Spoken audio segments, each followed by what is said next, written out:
at Stitching in the Barn, and it is episode number 7, I believe. And I decided to move out because suddenly we got much warmer weather, so I thought, well, I will venture into my little sewing nook area and show you in the garage. If you see this behind me, this is an inkling of how much cleanup I have to do. So I just thought it'd be more interesting to switch around and give you something else to look at. First of all, I want to say welcome and thank you so much to everybody who's been commenting and subscribing. I really appreciate it. And boy, was Kay a hit! Oh, I'm so glad you enjoyed her as much as I do. I'm really sorry. Here I am apologizing.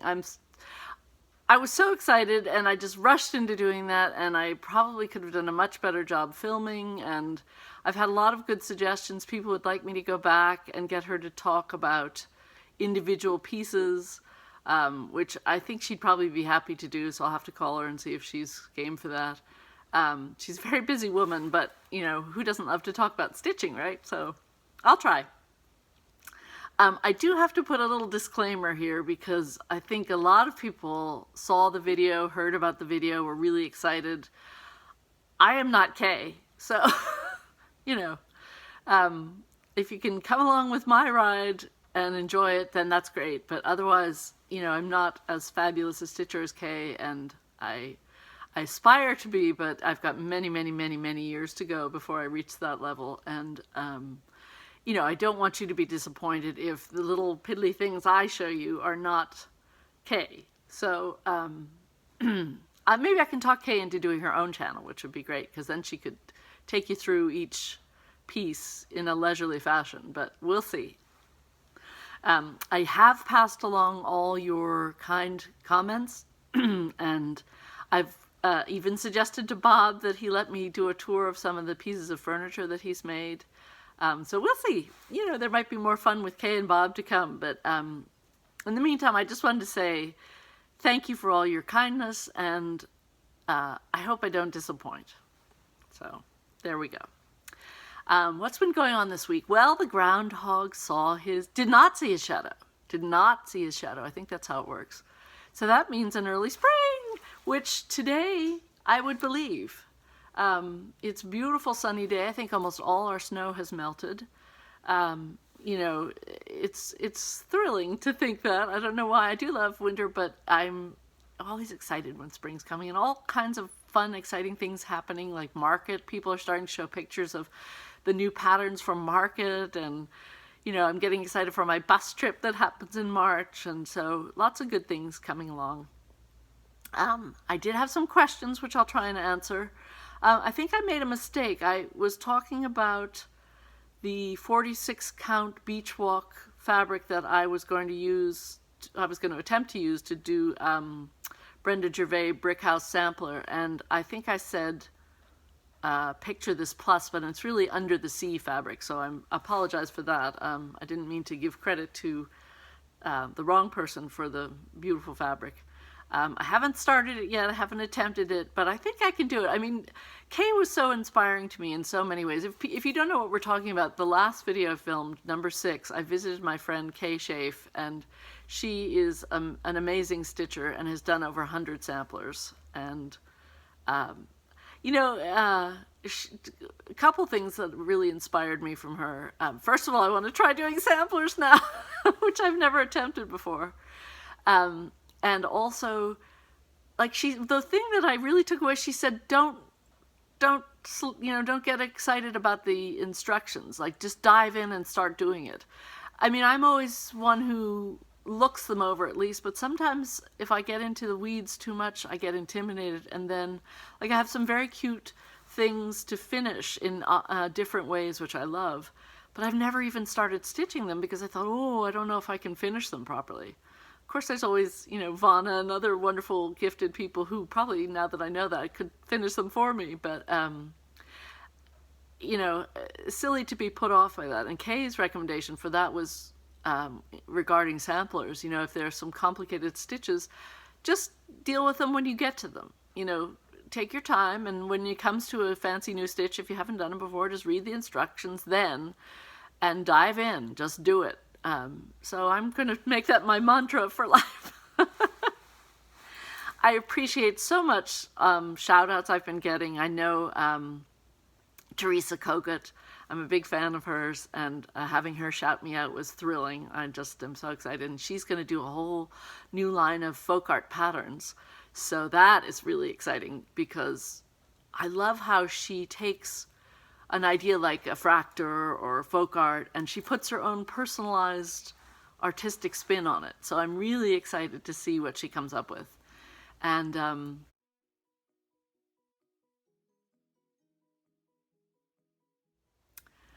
also, Carol the Saltback Stitcher gave me a really nice shout out. Made me very embarrassed. I'm happily watching her. She's, you know, I love watching her. And we're almost to the end of the video. And then when she mentioned me, I was just like, oh! And then I suddenly thought, oh my God, I feel all this pressure now. You know, now I have to produce these great videos that everybody will love. And she's sending people my way. And, you know, and then I talked to my husband about it. He goes, no, you're doing this because it's fun. Just do it, have fun. If people like it, they like it. If they don't, they don't. So I thought, you know what, he's right. So that was good. I was going to tell you what we did for Groundhog's Day. I always make us have a little party. My children are like, why do you get so excited by these? Like, I'm celebrating Valentine's Day. I'm celebrating Groundhog Day. They're like, well, tomorrow's Chinese New Year. You're going to have a party for that too. So I'm like, oh. I do. I'm pretty much of a child about these things. You know, I like to have a little excitement in life. Not that my life is dull or boring. I love every day, but you know, I don't know, just an excuse to have a party and be naughty with what you eat, I guess. But so this weekend was Groundhog Day. So we do as we always do. We watch Groundhog Day movie, which I love. I never get sick of it. I know sometimes my husband's like, again. I'm like, it's new every time. We watch it once a year. What's not to love, you know? So we watched that, and I always serve what I consider diner food. You know, one year we had waffles, and I don't know, one year we had pie and something. This year I couldn't think what to do, so we had chipped beef on toast, which is, I didn't think the children would eat it, but they did. And it wasn't bad, and it's not something I would have every day. And my husband's going, salty. I'm like, yeah, I know, sorry. But it was fun, you know, and here we are eating our diner food and we're watching all the scenes where they're in the diner and it just makes me laugh. So I love that. And then of course it was the Super Bowl, which we watched. We were going to watch just a few minutes of it because, you know, it wasn't the Eagles. But we ended up watching on and off, talking through, watching a lot of it. And we had, of course, the excuse to have sort of party food for that. But I think my party days are over now because back to the straight and narrow. What was the one? Oh, another question I had was, when I stitch with wool, do I use a hoop? And I do not. I very rarely use a hoop. If I have a very large piece of fabric, sometimes I'll put it on a Q-snap. I do have a very nice rolla frame scroll thing that I think waiting for Christmas I put that on a scroll frame. But I like to be able to throw it in the car. I like to be able to take it with me. I am much faster when I stitch in hand. So, and I've done that for so many years that I pretty much just stitch in hand. Somebody asked about Kay. She has that tiny little hoop that she uses for her samplers, and she said she just moves it around all over the place all the time. And so I will find out for you, does she wad up the rest of the fabric or pin it up in some way, or how does she deal with that? So I'll try and find out.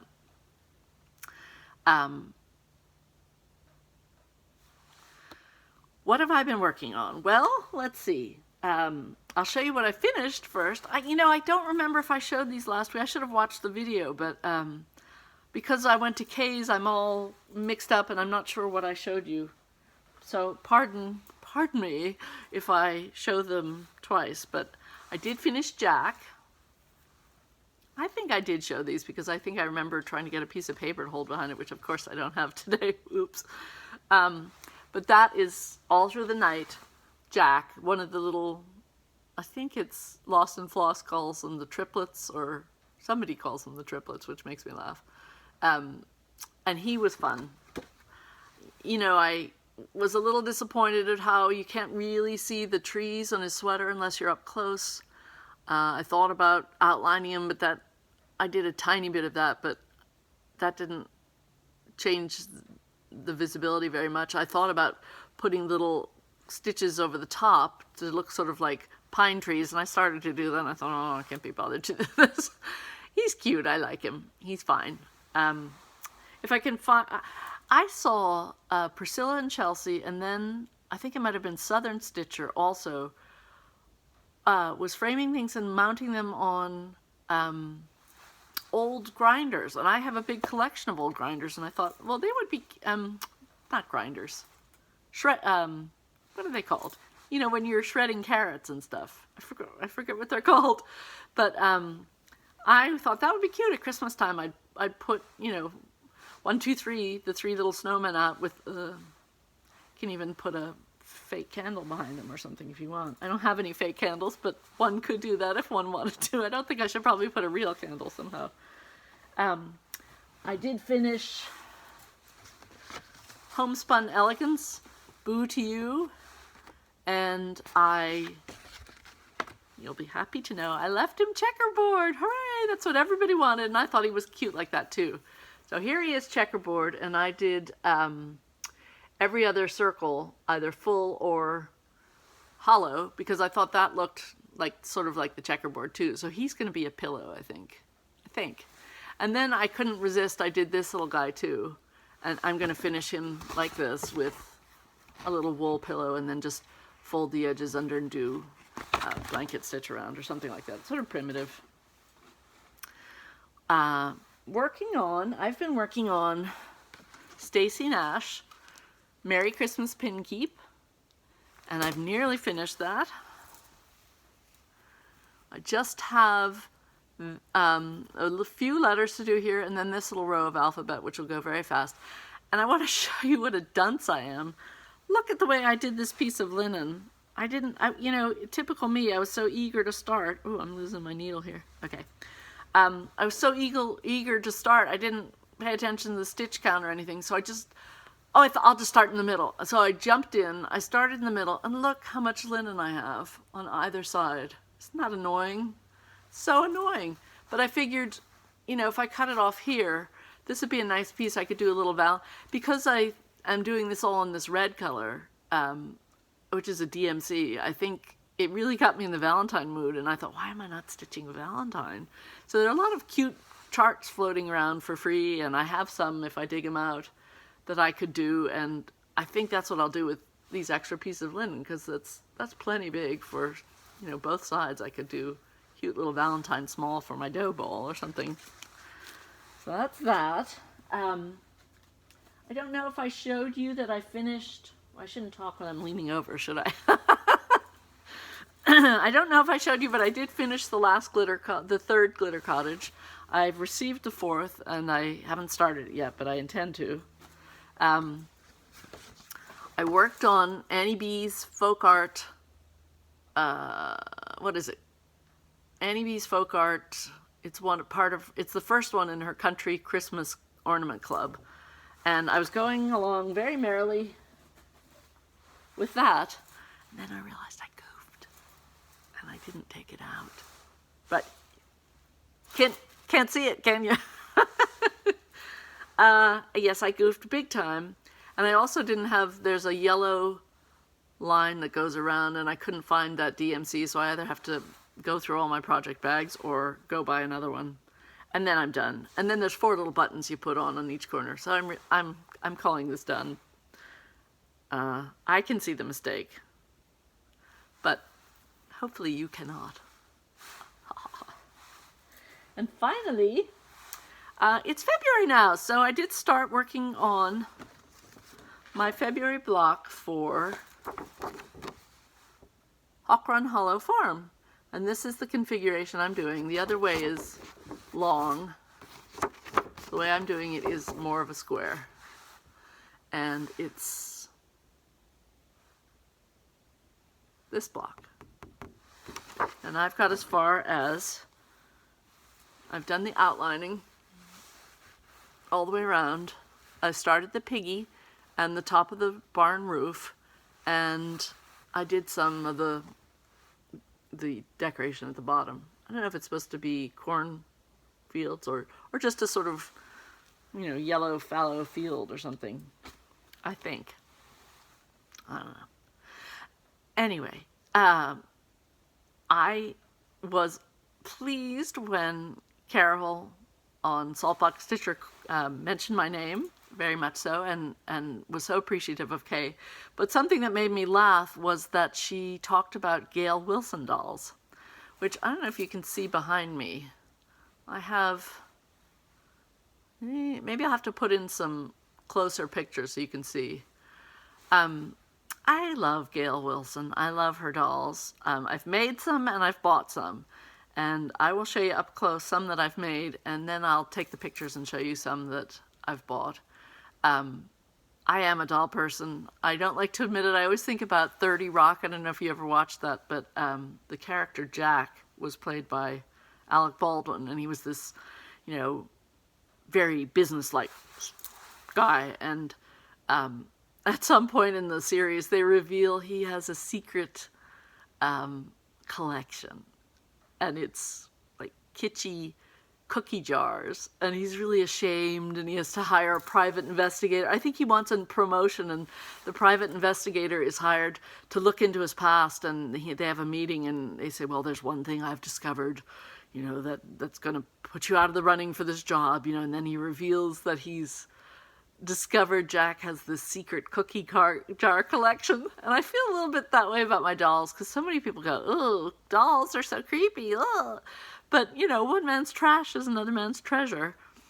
And Gail Wilson, she floats my boat, because she does a lot of historical things, and I'm so into history, and I love to make little vignettes with some of the dolls. Like I have some that look very colonial, so if I'm doing my little patriotic cross-stitch displays, whatever, I'll sit one of the little dolls in there with them, or, you know, I just have fun with it like that. I guess I never grew up, is the truth.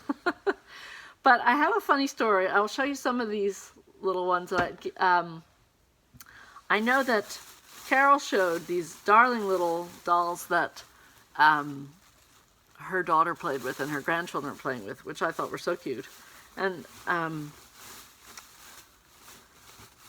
show you one I have.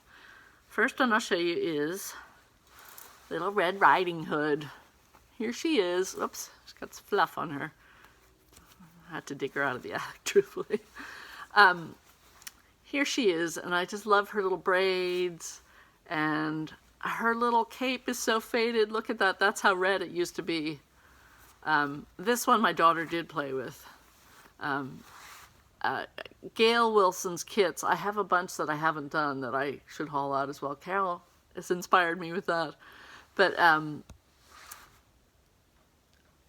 love their little, like, very simple little faces, and, you know, so many layers of little dress and her pantaloons and her little shoes and stuff. I thought she was really cute. And then I have Humpty Dumpty.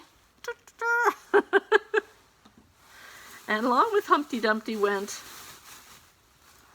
Mother Goose. So here's Mother Goose, and I had found, I think this had been a toy of my sister's and mine when we were little. So here's Mother Goose with her little goose. So I thought they were fun. And then I was putting away the Christmas stuff. Well, I'll show you something else first. These are, talk about teeny dolls. These two are more in the style of Carol's. They're like the little French knot hair dolls. And that one's faded too. You can see how red the heart used to be. And then I have these two little Amish ones. And these are the last ones that I made. They're tiny little. These, the little girls with the heart and the Amish ones sit on my bureau and have for years. That's just why they're so dusty. And before I put the Christmas stuff away, yes, I haven't fully put it away. It's all in boxes, ready to be put on the shelves, but I wanted to go through and do a Marie Kondo thing with all the Christmas stuff, and I didn't. And my daughter said she was going to help me over Christmas break. She didn't. Then she was into midterms, so, you know, I shouldn't wait for her. I should just do it myself. But the Christmas boxes need to go. We got some shelving in our garage behind there that they have to go up on, and I just haven't put them away. So I thought, ooh, I can show you what I wanted to show you. These are little country angels, Gail Wilson, which I love. Oops. Here's one. And here's one. And what was funny was I always hang these, I put greenery going up our stairway handrail. And then I put ribbons and I hang different little things like homemade stockings and things like that along there. And for years we had this lovely cat named Marmalade, and I thought Marmalade is a saint. You know, Marmalade does nothing but catch mice for us, and he's so good, and he never makes a mistake indoors, and he never bothers our Christmas things, and he's blah, blah, blah, blah. And then I went to put the little dolls away, and he'd taken her ornament. And this one, I don't know how he got this out, but she also had a little tree she was holding. So, Marmalade, wherever you are now, may you rest in peace. Where'd you put those ornaments that go with my little angels? Okay, I moved. I was getting cold, I'll admit it. It's not quite as warm as I thought. You know, the first warm day we've had, I thought maybe my little sewing area would have warmed up enough. And truthfully, I haven't cleaned it up enough to be able to run my propane heater. So I had to move into the living part of the barn. So here I am again, where you're used to seeing me. I thought maybe I would show you one blast from the past today. An oldie but a goodie. I just love this piece.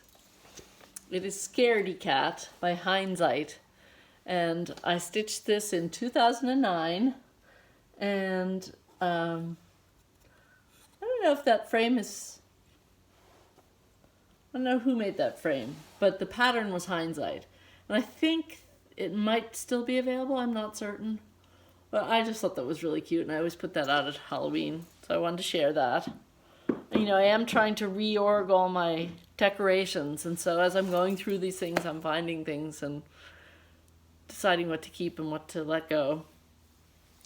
And from the Cabinet of Wonders this week, I'll show you a little rug hooking project that I, once again, had done a lot of, and then for some inexplicable reason stopped. I think I probably got onto a knitting bug or a quilting bug or something. But anyway, this is actually a Claire Murray rug. We used to always go vacation in Maine in the summer, and I would always stop in Freeport. There used to be a Claire Murray outlet, and you could buy patterns and wool. You didn't just buy the already made rugs. And I fell in love with this one because it was like a penny rug. It was all the different little circles of color. And so here's my rug that I'm, I think our oldest child, who's now 25, was probably about 7 when I was doing this. So that shows you how old a project this is. But it's very easy, very simple, very easy. I find if you can get into a rhythm with rug hooking, like I'm just using a hook. And I found the best way to make my loops even is if I hook the yarn, pull it way out, and then from the bottom, I pull until it's the height that I like. I don't pull it way out, but I pull it farther than it needs to be when I've hooked it underneath, and I pull it through. I pull it up probably about this high and then pull it down to the right height. And I get a kind of a rhythm going. It's almost like knitting or people who do two-handed cross stitch. I feel like it's that. And by doing it that way, I seem to have a much more even loop ratio. Not ratio, but anyway. The other thing that's interesting about that yarn, and I have never found other yarn that is made this way. I keep trying to do investigation and figure it out. I don't know if you'll be able to see, but that yarn looks like it is braided almost. Like it's not spun, it's interlocked. And I bought all this yarn from Claire Murray, all these different colors. I have a whole bag full of colors here. Lovely, lovely, lovely colors. I'll show you. If you can see. Here, I'll just pick you up and put you can see in my lap. You know, all the different colors. And they're all like that. They're all woven, like interlocked. I don't know how to describe it. It's like all the yarn that you see, and if you read about yarn, they're different warps and wefts, or the way that they twist it and things. But I have never been able to find yarn that is like this. If anybody knows what this is called, please let me know, because I think that is so cool, and it makes a very sturdy, thick, lovely yarn to do this with. And the last thing I want to show you is this great frame that I bought, which makes me sad when I see it, because I'm like, oh, I really need to get back to my rug hooking. It's this great lap frame, and what you do is you sit this part under your leg, and then this twilts and swivels and adjusts, and then it's got these teeth on the side, so you just can hook your burlap or your monk's cloth or whatever you're using to do your rug onto this frame and make all the adjustments you want. And it's so comfy and easy to use. I just love it.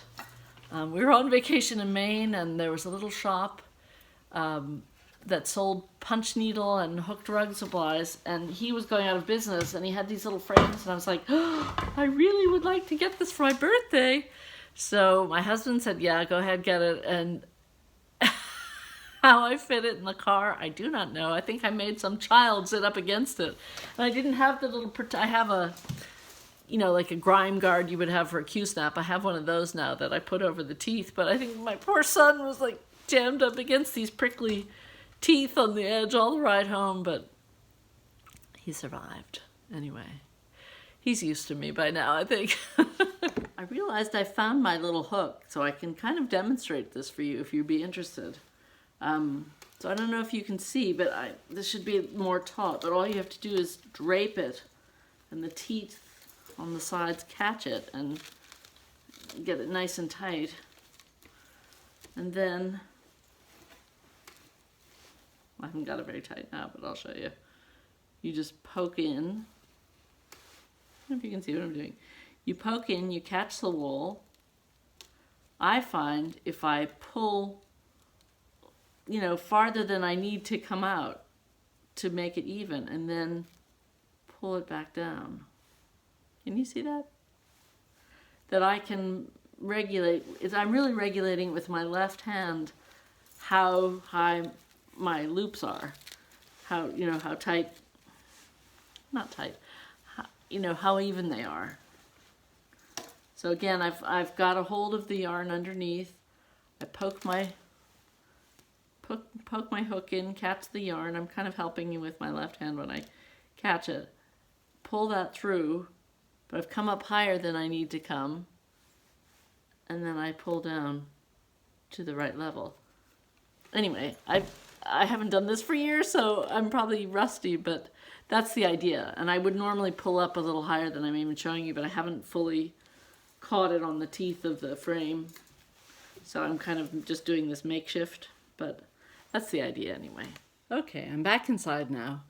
And I thought I'd tell you a little bit about what my plans are for the coming week.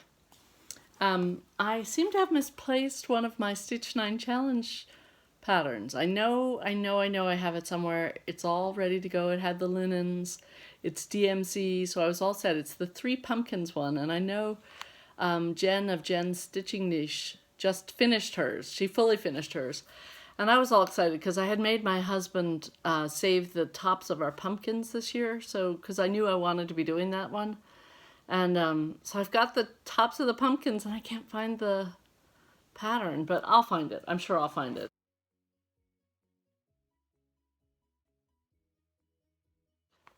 I will keep working on my Hawk Run Hollow Farm. I will finish off my Stacy Nash Merry Christmas Pin Keep. I will do the next Country Cottage Needleworks Glitter House, which is this one. Glitter Village. It's the number 4 one. I'll put the buttons on the Annie Bees and find the gold thread. I'm thinking about maybe doing his friends, Jack's friends, Harry and Henry, or whatever their names are. Which one was Harry? Henry and Harry, I was right. I might do them just to have them all three done, but because I have the linen, I have the threads, you know.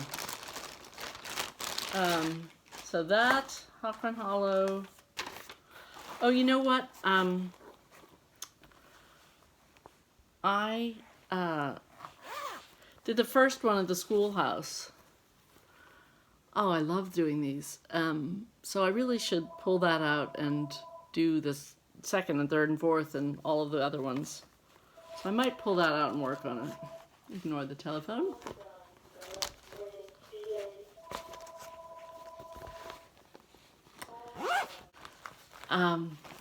Now, did I have haul? Did I proclaim that I was going to stitch from stash? Yes, I did. Do I have haul? Yes, I do. I got an email from Teresa Vanette, Kitten Stitcher, saying she was having a sale, and it was Saltbox Stitcher's picks for her shop. And I went bing right over there as soon as I got the email and ordered some, I'm having trouble talking, ordered some patterns of samplers inspired by Kay, of course. And you know, I went over there, I think it was Friday, Thursday or Friday, whenever I got the email. And they've already arrived today in the mail, which is amazing to me. But by the time I got over there that evening, some of the ones I wanted were already sold out. And so I think I went a little overboard compensating. But I did get some that I really liked. All of them I really like. So the first one I got was Needleworker's Sampler by Brenda Gervais. And I thought this might be a good one to start with in the world of sampler stitching. You know, it's fairly straightforward, and it's got this stitching motif which would hold my interest. I got Sarah Elizabeth Brooke, 1842. I think this one, I like the verse. No glory I covet, no riches I want, ambition is nothing to me. The one thing I beg of good heaven to grant is a mind independent and free. So I thought that was really nice. And I got Smith Sampler from the Scarlet House, and I think this one I loved the birds. There's a swan and a sort of peacock, and the house. I love the houses in there. So that one. And then I got this one just because it was pretty and colorful. Rachel Howells, 1856. Look at the birds on this. I thought that was really pretty. And the last one I got, I think I like the deer. I probably like the verse too. The birds without barns or storehouses are fed. From them let us learn to trust for our bread. His saints what is fitting shall never be denied. So long as it's written, the Lord will provide. Hannah Tingley, 1823. I really like the deer in the house. And that verse is fine to me. So, wish I had more time in the day. Anyway, it's been fun visiting with you. I hope you get lots of stitching done. I hope you have a great week and warmer weather for everybody. And till next time, all good things I wish for you. Bye.